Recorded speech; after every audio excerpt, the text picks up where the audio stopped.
Hi dear friends, അസ്സലാമു അലൈക്കും, നമസ്കാരം. അപ്പോൾ ഇന്നത്തെ നമ്മുടെ വീഡിയോ ഒരു റെസിപ്പി വീഡിയോ ആണ് കേട്ടോ. ഇത് നല്ല ടേസ്റ്റ് ആയിട്ടുള്ള ഈസി ആയിട്ടുള്ള ഒരു ഞണ്ട് റോസ്റ്റിൻ്റെ റെസിപ്പിയാണ് കേട്ടോ.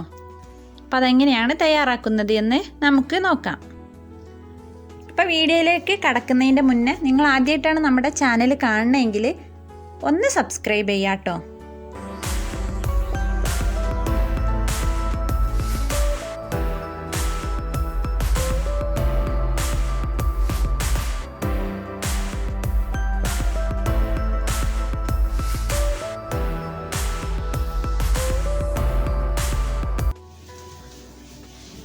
നമുക്ക് ചൂടായിട്ടുള്ള ഒരു പാനിലേക്ക് കുറച്ച് വെളിച്ചെണ്ണ ഒഴിച്ചു കൊടുക്കാം. എണ്ണ നന്നായിട്ടൊന്ന് ചൂടായി വരട്ടെ. ഈ എണ്ണ നന്നായിട്ട് ചൂടായാലും നമുക്കതിലേക്ക് ഒരു 1/4 ടീസ്പൂൺ ഉലുവ ഇട്ട് കൊടുക്കാം. ഈ ഉലുവ നന്നായിട്ടൊന്ന് പൊട്ടി വരട്ടെ കേട്ടോ. എന്നിട്ട് നമ്മുടെ ഉലുവ നന്നായിട്ട് മൂത്ത് വന്നാൽ നമുക്ക് തീ നന്നായിട്ട് കുറച്ച് വെച്ച് കൊടുക്കാം. ഇനി അതിലേക്ക് ഒരു 1/2 ടീസ്പൂൺ മഞ്ഞൾപ്പൊടി ഇട്ട് കൊടുക്കാം. ഒരു 2 ടേബിൾ സ്പൂൺ മല്ലിപ്പൊടി ഇട്ട് കൊടുക്കാം. ഇനി നമുക്കിതിലേക്ക് 1 ടേബിൾ സ്പൂൺ കാശ്മീരി മുളക് പൊടി ഇട്ട് കൊടുക്കാം. നമുക്കിതൊന്ന് മിക്സ് ചെയ്തെടുക്കാം. ജസ്റ്റ് ഈ പൊടികളൊക്കെ ഒന്ന് മൂത്ത് വന്നാൽ നമുക്കിതിലേക്ക് കഴുകി വൃത്തിയാക്കി വെച്ചിട്ടുള്ള ഞണ്ട് ഇട്ട് കൊടുക്കാം. അപ്പം ഞാനിവിടെ 1 കിലോ ഞണ്ടാട്ടോ എടുത്തിട്ടുള്ളത്. അതൊരു അത്യാവശ്യം വലിയൊരു ഞണ്ടായിരുന്നു. അപ്പോൾ ഒരു 5 എണ്ണം ഉണ്ട്. അപ്പം അത് ഇതിലേക്ക് ഇട്ട് കൊടുക്കാം.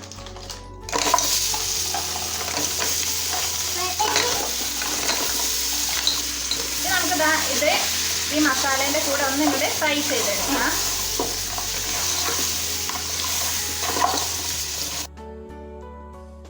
അങ്ങനെ ചെറിയ തീയിലിട്ടിട്ട് തന്നെ നമുക്കൊരു 5 മിനിറ്റ് ഒക്കെ ഒന്ന് ഇങ്ങനെ മിക്സ് ചെയ്തിട്ടൊന്ന് ഫ്രൈ ചെയ്ത് എടുക്കാം. അപ്പോൾ അതാ നമ്മുടെ ഞണ്ടൊക്കെ ഒരു 5 മിനിറ്റ് ഒന്ന് ഫ്രൈ ആയിട്ടുണ്ട് കേട്ടോ. ഇനി നമുക്കിതിലേക്ക് ഒരു 3 സവാള ഇതുപോലെ നീളത്തിൽ അരിഞ്ഞത് ഇട്ട് കൊടുക്കാം. ഇതൊരു മീഡിയം സൈസുള്ള 3 സവാളയാണ് കേട്ടോ. പിന്നെ ഇതിലേക്ക് ഒരു 2 ടേബിൾ സ്പൂൺ ഇഞ്ചി വെളുത്തുള്ളി ചതച്ചെടുത്ത് കൊടുക്കാം.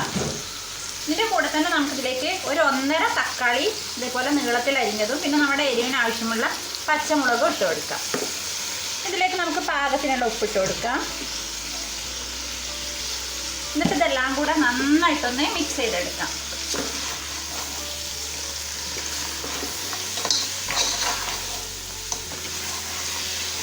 ഇത് ചെറിയ തീയിൽ നമുക്ക് പാത്രം അടച്ച് ഇതിനൊന്ന് വേവിച്ചെടുക്കണം. അതിൽ വെള്ളമൊന്നും ഒഴിക്കണ്ട. ഈ ഞണ്ടിൽ തന്നെ വെള്ളം നന്നായിട്ട് ഇറങ്ങി വരും. അപ്പോൾ ചെറിയ തീയിലിട്ടിട്ട് നമുക്ക് വേവിക്കാം. അപ്പം ഞാൻ പാത്രം ഒന്ന് അടച്ചു കൊടുക്കുന്നുണ്ട്. അപ്പം നമുക്ക് ഇടയ്ക്കിടയ്ക്ക് പാത്രം തുറന്നിട്ട് ഞണ്ടൊന്ന് ഇളക്കി കൊടുക്കണം കേട്ടോ. നമ്മൾ വെള്ളമൊന്നും ഒഴിച്ചിട്ടില്ലല്ലോ. അത് കണ്ടില്ല, ഇതിൽ വെള്ളമൊക്കെ ഇങ്ങനെ ഇറങ്ങി വന്നിട്ടുണ്ട്. ഇളക്കിയിട്ട് പാത്രം ഒന്ന് വീണ്ടും അടച്ചു കൊടുക്കാം. അപ്പോൾ ഞണ്ടൊക്കെ വെന്ത് വരണുള്ളൂ കേട്ടോ. അപ്പോൾ നല്ല ഞണ്ടൊക്കെ വെന്ത് ഈ ഉള്ളിയൊക്കെ ഉണ്ടല്ലോ നല്ലോണം ഒന്ന് വെന്തരിയണം. അപ്പോൾ അതുവരെ നമുക്ക് ഇതിനൊന്ന് വേവിക്കണം കേട്ടോ. അപ്പോൾ നമുക്ക് പാത്രം വീണ്ടും ഒന്ന് അടച്ചു കൊടുക്കാം. അപ്പോൾ ഇടയ്ക്കിടയ്ക്ക് ഒന്ന് മിക്സ് ചെയ്ത് കൊടുത്താൽ മതി.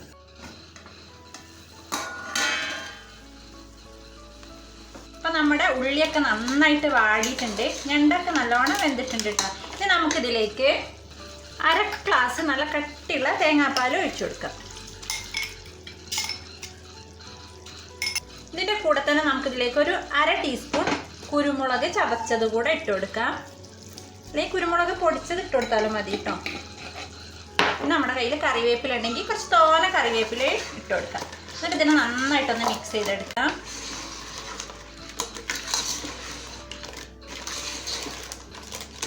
ഇതെല്ലാം കൂടെ ഒന്ന് നന്നായിട്ടൊന്ന് ചൂടായിട്ട് ജസ്റ്റ് ഒന്ന് തിളക്കാൻ തുടങ്ങുമ്പോൾ നമുക്ക് തീ ഓഫ് ചെയ്ത് കൊടുക്കാം.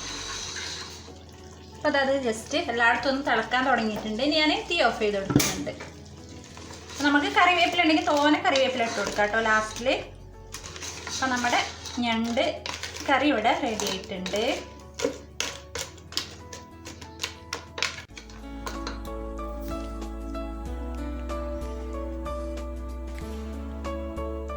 അപ്പോൾ ഇന്നത്തെ ഞണ്ട് റോസ്റ്റിൻ്റെ റെസിപ്പി നിങ്ങൾക്ക് എല്ലാവർക്കും ഇഷ്ടമായി എന്ന് ഞാൻ വിശ്വസിക്കുന്നു. ഇഷ്ടമായതാണെങ്കിൽ ഷെയർ ചെയ്യാനും ലൈക്ക് ചെയ്യാനും കമൻറ്റ് ചെയ്യാനും മറക്കരുത് കേട്ടോ.